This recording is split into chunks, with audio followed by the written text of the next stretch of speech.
విధాన పరిషత్ కలిగినటువంటి states names చెప్పండి అన్నారు. ఆల్రెడీ చెప్పానండి గతంలో. 6 రాష్ట్రాల్లో మనకి ఉత్తరప్రదేశ్, బీహార్, కర్ణాటక, తర్వాత ఆంధ్రప్రదేశ్, తెలంగాణ. ఈ 6 రాష్ట్రాల్లో మనకి ఏమున్నాయి? విధాన పరిషత్ ఉన్నాయి.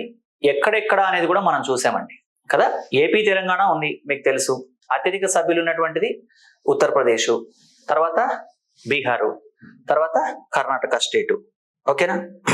సో మహారాష్ట్ర కూడా, కర్ణాటక, మహారాష్ట్ర. పార్లమెంట్ ఎప్పుడు స్టార్ట్ అవుతుందండి? 2 o'clock స్టార్ట్ అవుతుందండి.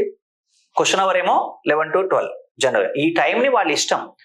ఒక్కొక్కసారి రాత్రి అంతా ఉండొచ్చు, ముందే స్టార్ట్ చేయొచ్చు. అదంతా సభాపతుల నిర్ణయం మీద ఆధారపడి ఉంటుంది. ఎన్నైనా అడగొచ్చా అంటే ఒక సభ్యుడికి ఒక 2-3 ప్రశ్నల వరకు అవకాశం ఉంటుంది. ఆ టైంలోపు అందరికీ అప్పుడు ఎన్ని ప్రశ్నలు వచ్చాయి, వాటి ఇంపార్టెన్స్ ఎంత, ఇవన్నీ చూసుకుని ఆన్సర్లు చెప్తారండి.